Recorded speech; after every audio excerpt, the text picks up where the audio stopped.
नमस्कार दोस्तों। इस वीडियो में हम लोग एसबीआई कॉन्ट्रा फंड के बारे में डिटेल में बात करने वाले हैं। बिल्कुल कैजुअल टॉक होगा, ठीक है? कोई इधर-उधर की बातें नहीं, फालतू बातें नहीं करेंगे। जो इम्पोर्टेंट चीज़ें हैं इस फंड के बारे में वही केवल बात करेंगे।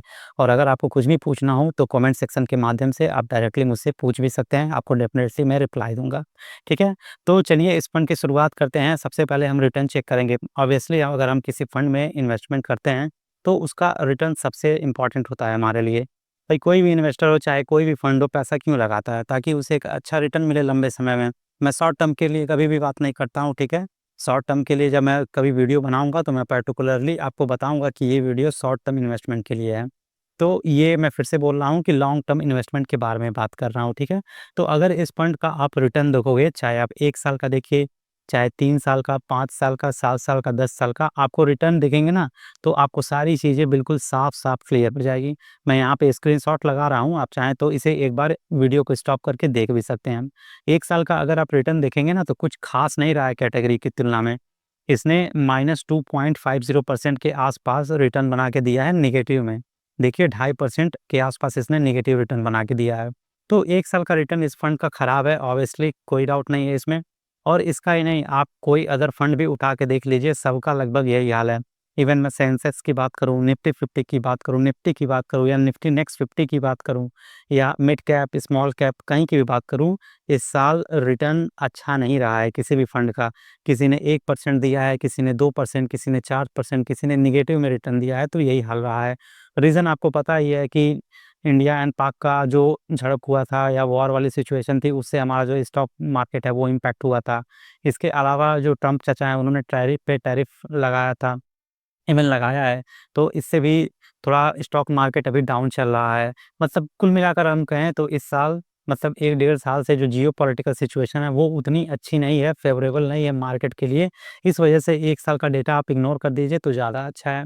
बाकी अगर इस फंड का आप 3 साल का डेटा देखिए, 5 साल का डेटा देखेंगे, 7 साल का डेटा देखेंगे और 10 साल का डेटा देखेंगे तो काफ़ी अच्छा इस फंड का रिटर्न रहा है।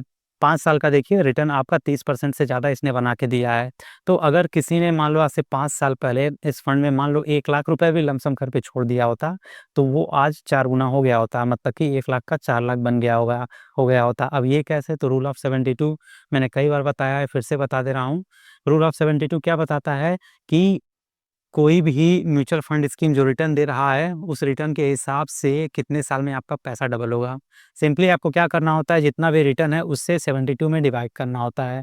तो अगर मैं 5 साल का रिटर्न देखूँ, 30% के आसपास इसने रिटर्न बना के दिया है, मतलब कि हर ढाई साल में आपका पैसा डबल हुआ होता। तो फॉर एग्ज़ाम्पल अगर 2020 में मैंने अगर इसमें 10 लाख रुपए लगाए होते, तो 2025 तक आते-आते वो 40 लाख रुपए हो गए होते। तो बहुत सारे लोगों ने लगाया भी होगा। भई मैं खुद इसमें इन्वेस्टमेंट करता हूँ लेकिन 10 लाख नहीं, कुछ मेरा इसमें मंथली एसआईपी जाता है, ठीक है? अगर आप कहेंगे तो मैं आगे आने वाली वीडियो में पोर्टफ़ोलियो भी अपना दिखाऊँगा। ख़ैर इस वीडियो में आगे बढ़ते हैं, तो ये तो हो गया रिटर्न की बात। एंड अगर सिंस इंसेप्शन आप देखोगे, मतलब कि जब से यह फंड स्टार्ट हुआ है तब से इसने कितना रिटर्न बना के दिया है, तो 16.5% के आस-पास इसने ऑन एन एवरेज रिटर्न बना के दिया है। अब 16.5% किसी को कम लग सकता है, भाई जो अगर 18%, 20% अपने दिमाग में मान के बैठा है कि मुझे रिटर्न चाहिए, तो उसको 16.5% भी कम लग सकता है। लेकिन यकीन मानिए 16.5% रिटर्न बहुत शानदार रिटर्न होता है। मैं बिल्कुल साफ क्लियर रहता हूँ म्यूचुअल फंड के रिटर्न के बारे में। आप भी अगर जानना चाहते हैं तो मैं आपको शॉर्टली बता दे रहा हूँ। देखिए अगर आप किसी इंडेक्स फंड में इन्वेस्टमेंट करते हैं, मतलब कि सेंसेक्स का है या फिर निफ्टी 50 है या फिर निफ्टी नेक्स्ट 50 है, यहाँ पे आप इन्वेस्ट करते हो तो मान के चलिए 12%, साढ़े 12% इतना आपको रिटर्न मिलेगा। मिलेगा इससे थोड़ा-सा ज़्यादा ही, लेकिन आप जितना लोअर साइड पे अपना एक्सपेक्टेशन रखेंगे ना, उतना ज़्यादा आपको अच्छा होगा। तो इतना मान के चलिए। लार्ज कैप में आप मान के चलिए लंबे समय तक अगर बने रहते हैं तो 13%, साढ़े 13% तक आप मानेंगे तो ठीक रहेगा। मिलेगा आपको इससे ज़्यादा, मैं फिर से बोल रहा हूँ। वहीं मिड कैप की बात कर लीजिए, 15 मान के चल जाइए आप, 15, साढ़े 14 इतना मान के चलिए। एंड स्मॉल कैप में आप 16, साढ़े 16 तक मान सकते हैं, ठीक है? मिलेगा स्मॉल कैप में इससे ज़्यादा ही, अगर आप सही फंड चुनते हैं और लंबे समय तक बने रहते हैं। जैसे एसबीआई की बात कर रहे हैं, एसबीआई स्मॉल कैप आप उठा के देख लीजिए। जब से ये फंड लॉन्च हुआ है, लगभग 19 से परसेंट के आसपास इसने सीएजीआर बना के दिया है। तो अगर आप 16, साढ़े 16% मान के चलेंगे, उससे ज़्यादा मिलेगा तो आपको परेशानी नहीं होगी। मेरा कहने का मतलब यही था। तो खैर इस वीडियो में आगे बढ़ते हैं। तो मान लीजिए अगर किसी ने इस फंड में इन्वेस्टमेंट किया होता, 2013 में यह फंड स्टार्ट हुआ था, आई थिंक 2012 या 2013 में ये फंड स्टार्ट हुआ था। तो तब से अगर किसी ने इसमें इन्वेस्टमेंट किया होता तो उसके पोर्टफोलियो में साफ साफ दिखता 16.5% के आसपास ऑन एन एवरेज रिटर्न। तो देखिए रिटर्न के हिसाब से मैं बात करूँ, काफ़ी अच्छा फंड है। अब बात कर लेते हैं एक बार एसेट एलोकेशन की, कि आप जो इसमें पैसा डाल रहे हो, ठीक है, वो कहाँ-कहाँ इन्वेस्ट होता है। तो मेजरली हम 3 चीज़ों पे फोकस करेंगे, large cap, mid cap companies and small cap companies. तो अगर मैं लार्ज कैप का एक्सपोज़र देखूँ इस फंड में, वो 57% के आसपास है, जबकि आप मिड कैप में देखोगे तो 17 साढ़े 17% के आसपास एक्सपोज़र यहाँ भी आपको दिख रहा है, एंड स्मॉल कैप में आपका 12 से 13% के आसपास एक्सपोज़र दिख रहा है। तो अगर मैं इस कैटेगरी के अनुसार इस फंड को किसी एक पर्टिकुलर कैटेगरी में रखना चाहूँ, तो मैं इसे large and mid cap he category में रख सकता हूँ। क्योंकि अगर लार्ज एंड मिड कैप देखोगे, इन दोनों को मिला के 75% के आसपास आपका पैसा लार्ज एंड मिड कैप में जा रहा है। तो इस हिसाब से हम कह सकते हैं कि ये जो फंड है लार्ज एंड मिड की कैप की कैटेगरी में रखा जा सकता है। अच्छा, एक इम्पॉर्टेंट चीज़ इस फंड के बारे में जिन लोगों को अगर नहीं पता है कि आखिर कॉन्ट्रा फंड क्या होता है, तो उसको मैं यहाँ पे क्लियर कर दूँ। देखिए, नाम से ही बिल्कुल क्लियर है, कॉन्ट्रा मतलब क्या होता है? अपोज़िट, विपरीत।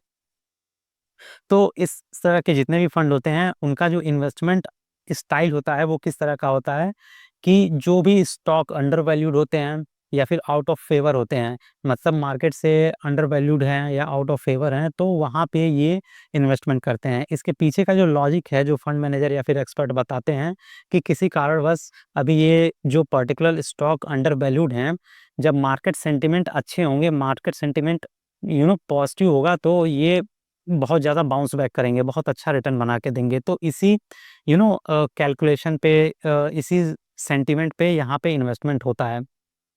तो आई होप अभी आपको समझ में आ गया होगा कि कॉन्ट्रा फंड क्या होता है। जैसे मान लो कोई स्टॉक है, मान लो एग्ज़ाम्पल के लिए टाटा मोटर ले लीजिए या टाटा पावर ले लीजिए। मान लो 1 साल में उसने बहुत खराब रिटर्न दिया, सभी लोग उसे बेच रहे हैं, बेच रहे हैं, बेच रहे हैं। तो फंड मैनेजर जो इस इन्वेस्टमेंट स्टाइल को फ़ॉलो करता होगा, कॉन्ट्रा वाले, वो खरीदेगा, ज़्यादा से ज़्यादा खरीदेगा। जब लोग बेच रहे होंगे तो वो खरीदेगा, और जब लोग खरीद रहे होंगे तब वो बेचेगा। तो ये इस तरह काम करता है। अच्छा है, एक यूनिक तरीका है इन्वेस्टमेंट करने का। तो अगर आप इसमें इन्वेस्ट करना चाहते हैं, कर सकते हैं, कोई दिक्कत वाली बात नहीं है। लंबे समय तक करेंगे तो आराम से आपको 15%, साढ़े 15%, 16, साढ़े 16, 14, साढ़े 14 के आसपास रिटर्न मिल जाएगा, जो कि बहुत अच्छा रिटर्न है। मैं फिर से बोल रहा हूँ, ये रिटर्न काफ़ी शानदार रिटर्न है। ये मत सोचिए कि साढ़े 16% क्या ही रिटर्न है, इतना रिटर्न बहुत शानदार होता है। अगर आप एक अच्छा खासा अमाउंट इन्वेस्ट कर रहे हैं, 5,000, 10,000, 2,000, 4,000, जो भी आपका इन्वेस्टमेंट अमाउंट है, अगर लंबे समय तक 10 साल, 15 साल तक के लिए अगर आप टिक जाते हो, तो डेफ़िनेटली आपको बेहतरीन रिटर्न बना के देगा। तो ये तो हो गया रिटर्न के बाद, और एसेट एलोकेशन के बाद एक बार हम फाइनेंशियल नहीं, सेक्टर वाइज़ इसका एसेट एलोकेशन कितना है, वो भी हम देख लेते हैं। तो यहाँ पे आपको चार्ट में दिख रहा होगा, फाइनेंस सेक्टर में देख लीजिए, ऑटोमोबाइल में देख लीजिए, कंज्यूमर स्टेपल्स में देख लीजिए, हेल्थ केयर में देख लीजिए, एनर्जी में देख लीजिए। तो यहाँ पे सारा डेटा आपको दिख रहा होगा। अगर मैं केवल और केवल फाइनेंस सेक्टर की बात करूँ, तो 30% से ज़्यादा एक्सपोज़र यहाँ पे है। मतलब अगर आप इसमें ₹100 भी डालते हो इस स्कीम में, तो उस ₹100 में से 32%, 30% के आसपास आपका पैसा सीधे फाइनेंस सेक्टर में जाता है। और फाइनेंस सेक्टर के टॉप स्टॉक कौन-कौन से हैं? एचडीएफसी बैंक है, बजाज फिनसर्व है, आईसीआईसीआई है, इसके बाद एक्सिस है। तो इस तरह के ये सब कुछ बेहतरीन फंड हैं।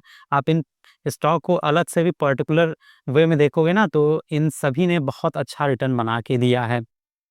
तो मेरे हिसाब से अगर मैं ओवरऑल बात करूँ, तो काफ़ी अच्छा फंड है, इन्वेस्टमेंट करने के लायक है। लेकिन अगर आप फ्रेश इन्वेस्टमेंट करना चाहते हो, मतलब कि अगर आपने म्यूचुअल फंड में अभी अपनी जर्नी स्टार्ट करना चाह रहे हैं, तो इस फंड से मत कीजिएगा। खराब फंड नहीं है, मैं ऐसा नहीं कह रहा हूँ कि ये खराब फंड है, ठीक है? लेकिन अगर आप बिल्कुल नए हैं, लाइट चली गई है, ठीक है? बैकग्राउंड में आपको ब्लैक दिख रहा होगा। मैं यहाँ पे इसे समराइज़ करके ख़त्म करता हूँ। तो बस इतना ओवरऑल का कहने का मतलब है कि अगर आप एक बिल्कुल ही नए इन्वेस्टर हो, ठीक है? तो आप किसी लार्ज कैप, मिड कैप या इंडेक्स फंड से अपनी शुरुआत कर सकते हैं। लेकिन आप लंबे समय से अगर निवेश करते आ रहे हैं, 1 साल, 2 साल, 3 साल हो गया है, आपको जानकारी है, तो इस फंड में भी आप एंट्री ले सकते हैं। बाकी ये वीडियो यहीं पे होता है समाप्त। मैं जाते-जाते फिर से कह रहा हूँ कि ये केवल और केवल एजुकेशनल एंड अवेयरनेस पर्पज़ के लिए है। किसी भी तरह के फाइनेंशियल प्रोडक्ट को खरीदने-बेचने की सलाह-मशवरा नहीं दी जाती है। मार्केट में हमेशा रिस्क होता है, तो जब भी इन्वेस्टमेंट करना है अपने खुद के रिस्क पर करना है। तो आई होप एसबीआई कॉन्ट्रैक्ट के बारे में सारी चीज़ें अभी क्लियर हो गई होगी। मिलते हैं नेक्स्ट वीडियो में, तब तक के लिए जय हिंद, जय भारत।